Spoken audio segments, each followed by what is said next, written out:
Now, game development is a long and arduous process, so it makes sense that developers can come down with a kind of tunnel vision in regards to whatever they're making. And what better way to test the waters than with a demo? Forget the hype, forget the trailers, let people play the game with a demo and see for themselves. Yet sometimes they can actually tell people to avoid your title, and that's exactly what we're here to talk about today. As I'm Jules, this is WhatCulture.com, and these are 8 demos that made you avoid video games. Number 8. Resident Evil Resistance.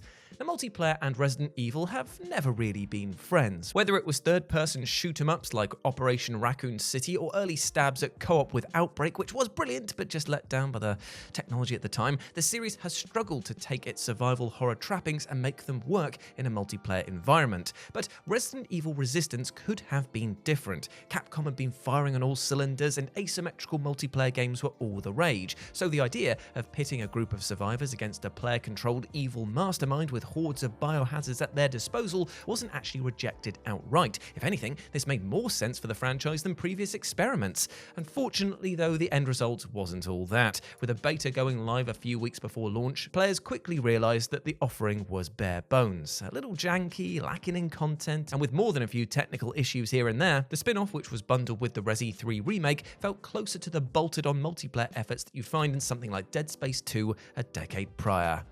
Number 7. Forspoken. Now, Forspoken was heavily leveraged by Sony in ads for the PlayStation 5, and in hindsight, this was a swing and a miss. The rich environments, lightning-fast parkour, and robust spell effects seemed perfect to show off the PS5's prowess, until a cinematic trailer dropped showing off the game's story, and Forspoken became a bloody laughingstock. The writing was bad, so bad, and soon the entire internet was mocking the dialogue between protagonist Frey and her dry-witted talking cuff.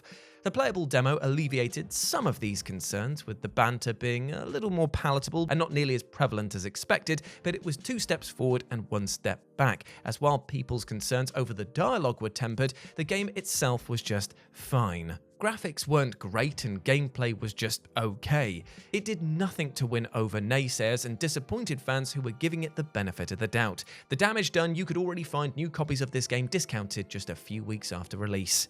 Number 6. Too Human.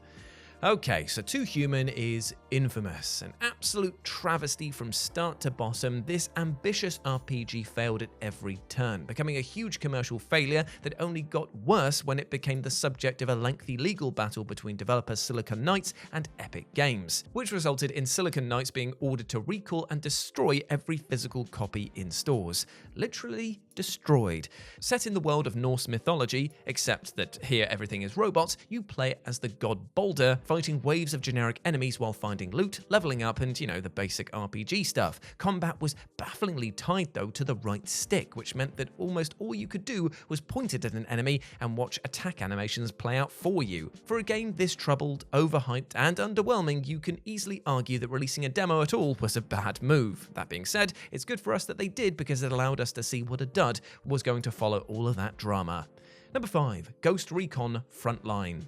We've talked so far about games with demos that made fans run a mile, but the key thing is that these games still came out. They exist, you can play them right now. The demo, or rather closed beta, for Ghost Recon Frontline, however, served as the final nail in the coffin for this troubled title and resulted in it getting cancelled outright just a few months later. Initially announced as a multiplayer-only Ghost Recon game, one attempting to clearly steal the crown from Call of Duty Warzone, the fan backlash was immediate and harsh. Ghost Recon didn't need to become a COD-esque experience. Fans wanted something closer to its tactical single-player roots after the release of the rather dreadful Breakpoint. So it was already on the back foot, but when footage from the closed beta was leaked, the criticism got even worse. Though Ubisoft was quick to hit DMCA claims on the footage, enough people saw it to write it off as uninspired and trend-chasing. The game must have been quite far along in development if it was receiving a closed beta, yet the general response and lack of fan enthusiasm led to the publisher canning it outright in 2022.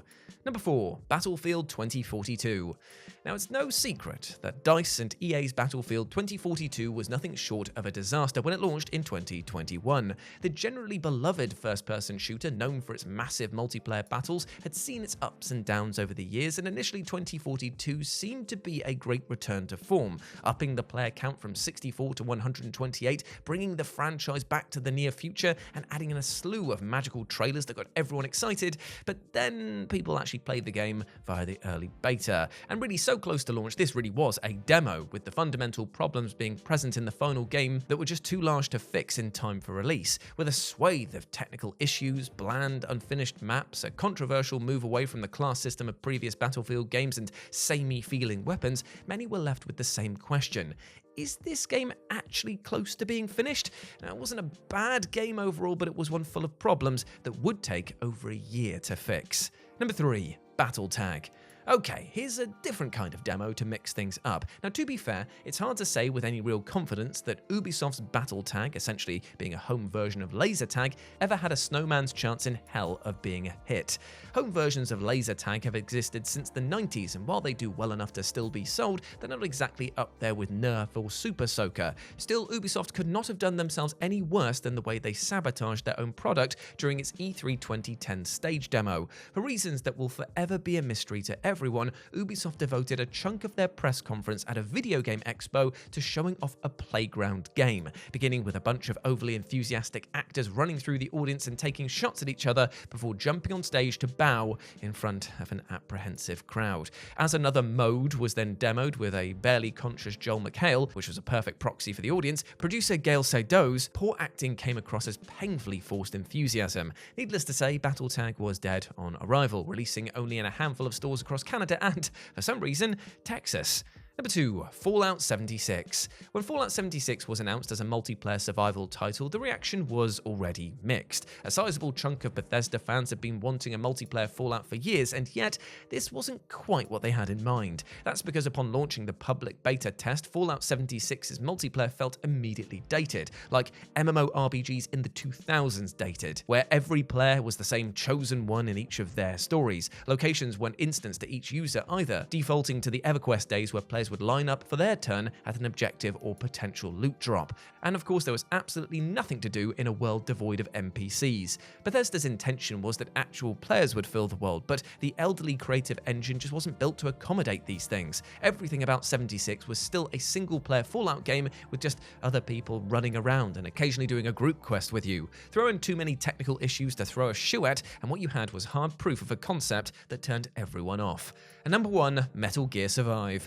Now, let's be honest, it didn't necessarily take a demo for people to be uninterested in Metal Gear Survive. A Metal Gear game without director Hideo Kojima involved, a weird zombie framing and a lack of significant story, well, that's going to send everyone running for the hills, and unfortunately, Survive's public beta only confirmed everyone's concerns. The demo dropped you and other players into a scenario where you had to defend a generator against waves of zombies. Each match granted rewards that could be carried over to the next match, but in a baffling choice, the game didn't allow co-op in the main campaign, making these multiplayer matches feel like an afterthought. However, it was enough for players to get the gist that Metal Gear Survive was a grindy, convoluted, and dull experience. Look, Konami, we get it. This game needed to make as much profit as possible, but this came off feeling less like a budget title and more like an incomplete player-made mod for MGS5.